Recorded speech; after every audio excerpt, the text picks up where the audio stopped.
जय हिंद मेरे प्यारे दोस्तों। आज हम बात करने वाले हैं चैप्टर नंबर 5 का, और वो है मैग्नेटिज्म एंड मैटर यानी चुंबकत्व एवं द्रव्य के बारे में। ठीक है, बहुत ही आसान सा चैप्टर, इसको ध्यान से देखा जाए। इसमें जितना भी इंपॉर्टेंट एमसीक्यू है इसको हम यहाँ पे आप इसको देख लेंगे। प्रीवियस वीडियोस में हमने सारे चैप्टर्स का एमसीक्यू करा दिया है जो भी जैक मॉडल में जारी किया गया है। आप सारे वीडियोस को देख लें, आपका एग्जाम प्रिपरेशन बहुत अच्छे से हो जाएगा। और आगे हम आपके लिए बहुत अच्छे से लेके आने वाले हैं जो कि आपके लिए सरप्राइज रहेगा, उसका बाद में करेंगे। पहला सवाल है The magnetic field lines of force inside a bar magnet।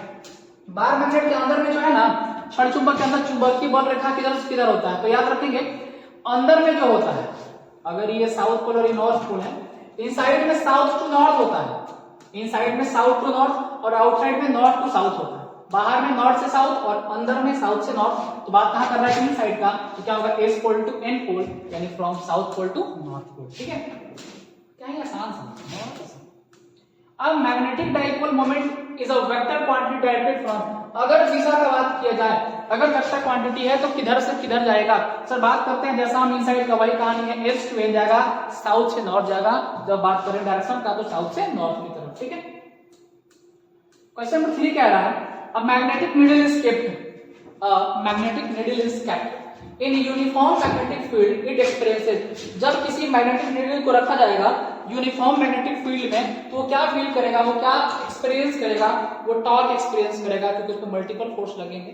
और वहां पे क्या होगा सर, वो क्या फील करेगा, a torque but not a force, force and a torque, force and a torque. उसमें मल्टीपल फोर्स लगेंगे, तो क्या करेगा सर, वो टॉर्क फील करेगा, यानी वो टॉर्क भी फील करेगा और बहुत सारा फोर्स भी फील करेगा, यानी वो टॉर्क आ जाएगा। ठीक, टॉर्क सही आंसर इसका, टॉर्क। बराबर।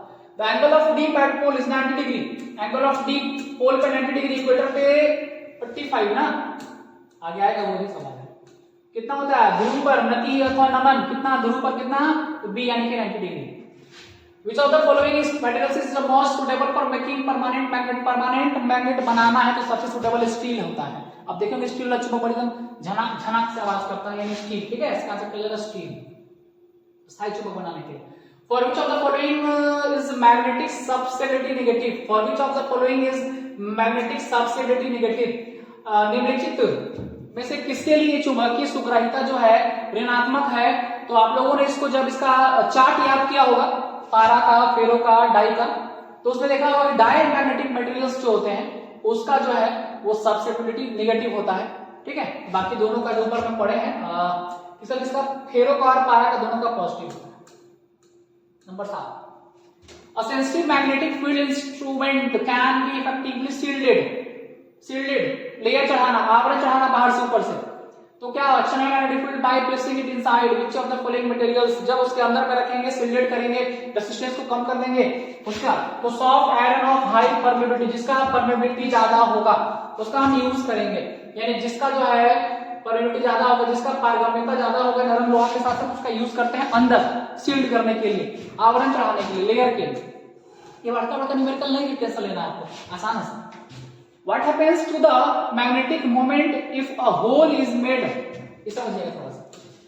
मैग्नेटिक मोमेंट में क्या फर्क पड़ेगा, जब बीच में होल कर देंगे ना, बार मैग्नेट के बीच में होल कर देंगे ना, तो उसका मैग्नेटिक मोमेंट डिक्रीज कर जाएगा, घट जाएगा। इसी दिया हुआ नो चेंज गलत है, मेरे हिसाब से डिक्रीज कर जाएगा ही सही आंसर होगा। ठीक है, इसको आप ध्यान से समझेंगे। Number 9, 3 handles N1 N2 N3 are made out, क्या इसका किसका है, पारामैग्नेटिक, पहले फेरोमैग्नेटिक का है, फिर पारा का है, फिर डाई का है। आपको पता होगा जो फेरो होता है वो स्ट्रांगली अट्रैक्ट करता है, पारा थोड़ा कम, डाईमैग्नेटिक थोड़ा कम, यानी कि फेरो, पारा और डाईमैग्नेटिक जो है उसको हम लोग एक तरफ से सीरियली जब अरेंज करेंगे तो क्या देखेंगे, attract N1 strongly, attract N1 strongly, N2 weekly और N3 रिपेल करेगा। सवाल है N1 N2 N3 में N1 किसका बना, फेरो का, फेरो स्ट्रांगली अट्रैक्ट करेगा उसको, क्योंकि फेरो मैग्नेटिक जो होते हैं वो आपका जो वैसा सैंपल है जिसमें फेरो मैग्नेटिक मटेरियल्स मिले होते हैं, और ये क्या करता है, ये जो है वो चुंबकीय पदार्थों को यानी लोहा ये सब को स्ट्रांगली अट्रैक्ट करता है। पारामैग्नेटिक जो है थोड़ा कम, डायमैग्नेटिक नहीं करेगा तो रिपेल ही करता है। ठीक है, ये आप लोग पढ़े भी है, सबसे वो चार्ट में सब समझाया गया था, सब आसान है। Sir what is the work done by the magnet of moment m if it is rotated through 360 degree in magnetic field? Magnetic field में जब 360 डिग्री घुमाएंगे, पूरा सर्कुलर रूप में घुमाएंगे, पूरा गोल गोल घुमाएंगे उस केस में, उस पे जो लगने वाला है वर्क वो कितना होगा, तो शून्य होगा, 0 होगा। अगर उसी को हम निगेटिव पॉइंट से किसी सर्टेन पॉइंट पर लेके आते हैं तो उस केस में निगेटिव होता है, 0 होता है। 11 नंबर, किसी प्रति चुंबकीय पदार्थ के परमाणु का शुद्ध चुंबकीय आघूर्ण क्या होता है?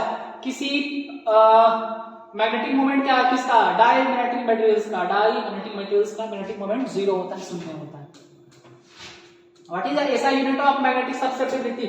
सब्सेप्टिबिलिटी का एसआई यूनिट क्या होता है? आपको बता दें, इसका कोई यूनिट नहीं होता है, क्योंकि सब्सेप्टिबिलिटी में 2 टर्म का यूज करते हैं, दोनों का यूनिट सेम होता है, तो डिवाइड करेंगे तो डायमेंशन लेस हो जाएगा।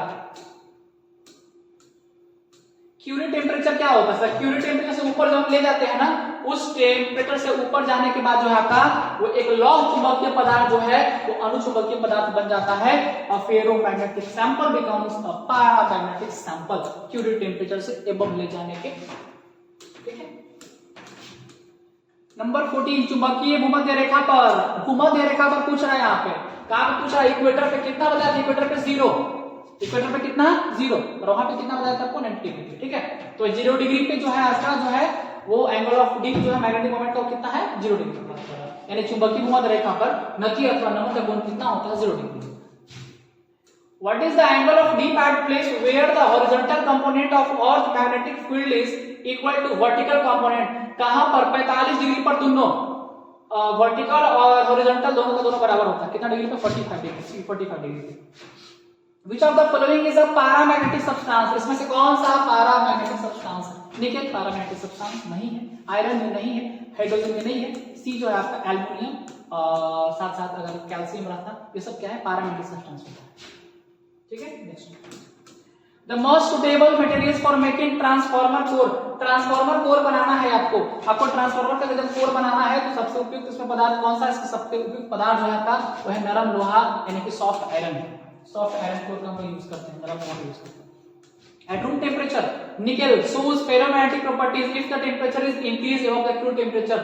जब टेम्परेचर को बढ़ा दिया जाएगा तो फेरोमैग्नेटिक कैसा बन जाएगा? पैरामैग्नेटिक। क्यूरी से बढ़ाने पर फेरो पारा बन जाता है। सेम क्वेश्चन था जब ऊपर में आप देखे हुए थे। लास्ट तो नहीं, और भी सवाल है। A small piece of substance which is not magnetic is brought near to strong magnet. If a piece of paper is matter is repelled by magnet, then what is the matter? क्या ही सवाल है। एक पदार्थ के छोटे टुकड़े को शक्तिशाली चुंबक के पास लाया जाता है। यदि पदार्थ का टुकड़ा चुंबक से प्रतिकर्षित होता है तो पदार्थ कैसा है? प्रतिचुंबकीय है, प्रतिचुंबकीय है। ठीक है, ना फेरोमैग्नेटिक है और ना डायमैग्नेटिक है। ठीक है, ये कैसा प्रतिचुंबकीय पदार्थ है, यानी कि यह जो है डायमैग्नेटिक सब्सटेंस है। Next, the potential energy -mb, एकदम आसान हो गया यहाँ पे।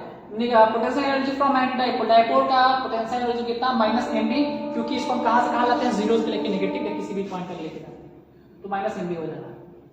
नेक्स्ट सवाल है sir, the relation between magnetic field, dipole moment and torque, तीनों के बीच में क्या रिलेशन है?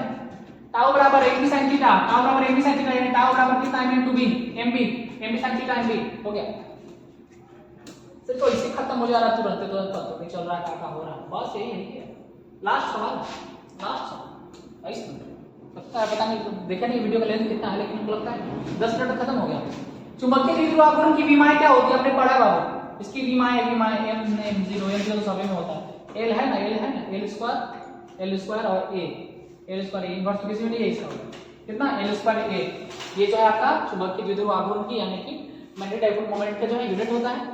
तो ये हमारा कुल 22 सवाल था चैप्टर नंबर 5 का, जिसको हमने बहुत ही आसानी से सॉल्व कर दिया है। आप इसको रिवाइज कर लेंगे। इसमें एक भी न्यूमेरिकल नहीं था जो इसको एक्सप्लेन कर पाए, इसे बहुत शॉर्ट क्वेश्चंस दिए गए थे।